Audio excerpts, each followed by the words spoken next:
हर हर गंगे साथियों, नमस्कार। मैं अभी प्रयागराज में हूँ और प्रयागराज से आपको कुछ अच्छा दिखाना चाहता हूँ। अच्छा दिखाने का अभिप्राय है कि यहाँ सब कुछ अच्छा ही हो रहा है। दिव्य कुंभ भव्य कुंभ की तैयारियों में पूरा प्रयागराज लगा हुआ है। आप सभी का अभिनंदन है। अभी आपको ये नारायणी आश्रम यहाँ पर कहा जाता है, गोविंदपुर से तिलियरगंज की रोड पर ये नारायणी आश्रम है। वहाँ पर ये दीवार पर जो कलाकृति है मैं आपको दिखा रहा हूँ। ये कलाकृति में भगवान श्री कृष्ण की लीलाएं हैं और ये लीलाएं आपको मैं आगे तक ले चलूँगा, दिखाऊंगा कि आखिर इसकी शुरुआत इस तरह से हुई है, आखिर उसका मूर्त रूप कैसे दिया गया है। फिलहाल अभी आप इसको देख लीजिए, ये इकलौती दीवार है जिस पर प्रभु श्री नारायण श्री कृष्ण जी अपने बाल सखाओं के साथ एक तरह से यहाँ पर रासलीला उनकी जो भी है। इधर आप देखिए तो भगवान श्री कृष्ण जी का सुदर्शन चक्र बन रहा है। अंगुली पर उनका सुदर्शन चक्र है जो आपको जल्दी ही आकृति में मिलेगा। भगवान श्री कृष्ण जी का एक तरह से सबसे प्रिय जो पक्षी है, जिसका एक तरह से पंख का वो उनके मोर मुकुट में होता है। हमारे परम मित्र आ गए हैं जो नारायणी आश्रम के ही आप एक तरह से इंचार्ज कह सकता हूँ मैं। फिलहाल अब आगे आते हैं, ये वाली दृश्य आप देखिए, इसमें राधा जी हैं, भगवान श्री कृष्ण जी हैं और बहुत सारी सहेलियां हैं राधा जी की, और कहीं न कहीं भगवान श्री कृष्ण के भी साथी यहाँ पर हैं। ये कोई विशेष एक तरह से वन में बांसुरी बजाते हुए श्री कृष्ण जी की फोटो है। गौ माता राष्ट्र माता, जैसा मैं कहता हूँ कि गौ माता राष्ट्र माता के लिए पूरे देश में सत्याग्रह चल रहा है।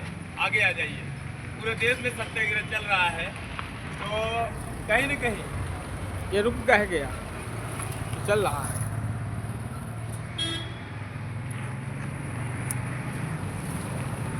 कहीं न कहीं गाय का हमारे शास्त्रों में क्या, गौ माता को आखिर हम माता क्यों कहते हैं, उनका हमारे शास्त्रों में क्यों उल्लेख है, और परम पूज्य शंकराचार्य जी गौ माता को राष्ट्रमाता क्यों बनाना चाहते हैं, उसका एक प्रमाण आप यहाँ देखिए।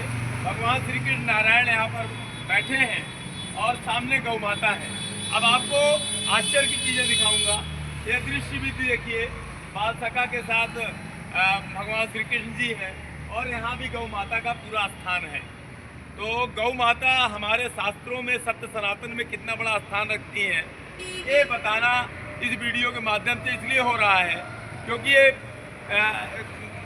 कलाकारी कोई व्यक्तिगत मैंने या नारायणी आश्रम में नहीं कराई, एक दिव्य कुंभ भव्य कुंभ के तहत हो रहा है।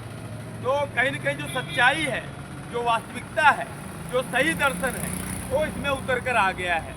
तो गाय माता का जो महत्व है वो तो आपको अपने आप परिलक्षित हो रहा है। बाकी जिन्होंने मूर्तियाँ बनाई हैं, जिन्होंने आर्ट किया है, ये BHU के छात्र हैं। BHU के छात्र, यहाँ भी देखिए गौ माता है और उनका एक नन्हा सा भक्त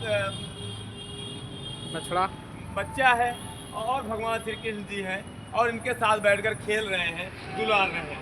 उससे भी बड़ी कल्पना यहाँ पर आपको दिखाई देगी कि आखिर कैसे भगवान नारायण के दोनों बाहों में आपको दोनों तरफ गौ माता दिख रही है। तो जरा आप कल्पना करिए कि ये जितनी अच्छी सीनरी बनी है उससे अच्छी ये व्याख्या कर रही है। राधा कृष्णा की सुंदर सा यहाँ पर तस्वीर है। भगवान श्री कृष्ण यहाँ पर बांसुरी लिए हाथ में, आप इसको भी देखिए, बहुत खूबसूरत दृश्य है। और यहाँ पर भी आप देखिए तो गौ माता आ जाती हैं और यहाँ भी राधा कृष्णा जी यमुना के किनारे जंगल में। तो कहीं न कहीं यहाँ भी गौ माता को पूरा स्थान मिला है। अब आप यहाँ आ जाइए, यहाँ सुदामा है, बलदाऊ है और भगवान श्री कृष्ण के और साथी हैं,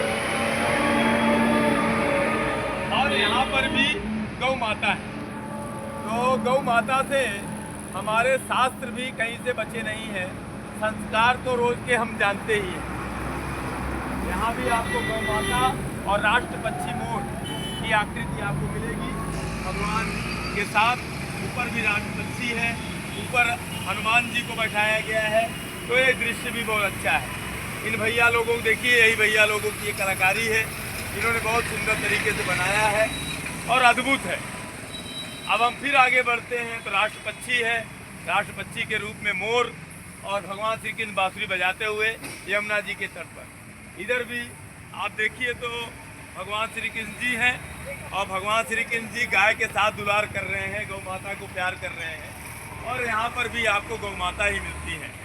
तो भैया अगर गौ माता हमारे लिए इतना महत्वपूर्ण है तो हम गौ माता को राष्ट्र माता क्यों नहीं बना पा रहे हैं? आखिर इसमें क्या परेशानियाँ हैं? भगवान श्री कृष्ण जी माखन खाते हुए, इन्हें माखन चोर भी कहा गया है। और इसके बगल वाली सीन में देखिए तो यशोदा मैया ने इनको बांध दिया है माखन चोरी के नाम पर। तो बांध कर इनसे सवाल जवाब कर रही है तुमने चोरी करके माखन क्यों खाया है। तो ये भी बड़ा सुंदर ही कलाकृति है, इधर की कलाकृति। और यहाँ पर आप देखिए तो वासुदेव जी अपने सर पर कैसे भगवान श्री कृष्ण जी को जब उनका जन्म हुआ था उन्हें नंद जी के घर छोड़ने के लिए यमुना जी को ऐसे ही डोलची से पार किया था। तो ये सारा दृश्य मैंने आपको इसलिए दिखाया क्योंकि दिव्य कुंभ, भव्य कुंभ में बड़ी तैयारियां हो रही हैं। आप सब पधारिए, आपके अभिनंदन में यहाँ की सारी रोडें खूबसूरत बनाई जा रही हैं। कहीं न कहीं आपके अभिनंदन में यहाँ पर हर चौराहे सजाए जा रहे हैं, यहाँ सुंदर सड़कें बनाई जा रही हैं, सुंदर लाइट्स लगाए जा रहे हैं और मेला क्षेत्र में आपके लिए बहुत सुंदर व्यवस्थाएं की गई हैं। तो आप सब पधारिए और यहाँ पुण्य अर्जित करने का समय होता है माघ, और यहाँ पर हम सब एकत्र हों।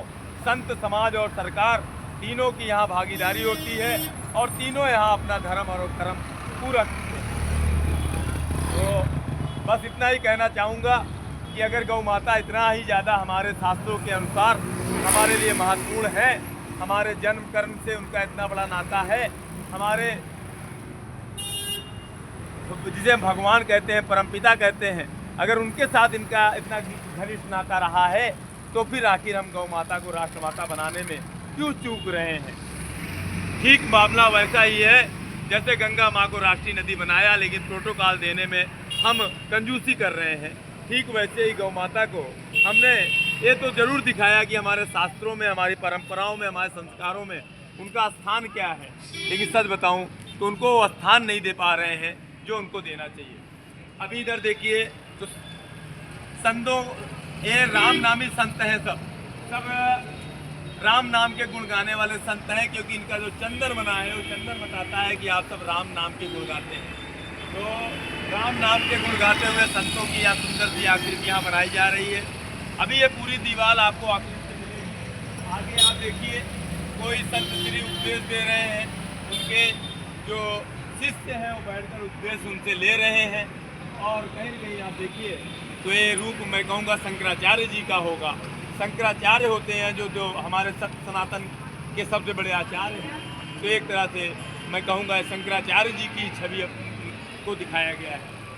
आगे आप देखिए तो आगे भी कुछ कुंभ के तहत कुछ नई आकृतियाँ बनाई जा रही हैं। ये सब बच्चे आनंदित हैं। तो सभी को हर हर गंगे, उधर भी आप देखिए तो बेटियाँ वहाँ पर बना रही हैं। ये सारे बच्चे BHU से आए हैं, ये सब बच्चे BHU बनारस से हैं और इनके द्वारा यह आकृति बनाई जा रही है। तो सभी को हर हर गंगे है, जय जय गंगे है। और अंत में मैं फिर से यही कहूँगा कि अगर नारायण के सम्मुख गौ माता का इतना बड़ा स्थान है, पूरी दीवार पे आपको मैंने दिखा दिया, तो गाय माता को राष्ट्र माता बनाने में हमारी सरकारें अब पीछे ना रहें। और सच बताऊं तो शायद धरती माता को ही गौ माता कहा गया है, ऐसा शंकराचार्य जी कहते हैं। तो अगर हम गौ माता को उनका खोया गौरव सम्मान अगर हमने थोड़ा सा भी कुछ किया तो निश्चित है कि आने वाली पीढ़ियाँ इस चीज़ से वंचित नहीं रहेंगी। हमारे गौ प्रसंग, हमारे गौ की अवधारणा और गौवंशों की जो आज की स्थिति है, शायद उससे हम लोग काफ़ी निजात पाएंगे। आज हमारे गौवंश दर दर भटक रहे हैं, पॉलीथीन खा रहे हैं, उनको खाना पानी नहीं मिल रहा है। और अभी जिन्होंने हमारी पीढ़ियों को पाला है, सच बताऊं तो आज अगर हम यहाँ खड़े हैं तो उसके पीछे यही गौवंश रहे हैं, जिनके पीछे हमारा समाज, हमारे पुरखे अपना जीवन यापन करते हुए यहाँ तक आए हैं। बस अंत में इतना ही कहूँगा, गौ माता के बारे में सोचिए। बाकी सभी का अभिनंदन है, कुंभ में पधारिए। आपके लिए बहुत सारी व्यवस्थाएं की जा रही हैं, आपके लिए बहुत ही सुंदर बनाया जा रहा है। प्रयाग का हर एक चौराहा, हर एक गली, हर एक रोड, सबको हर हर गंगे, जय जय गंगे।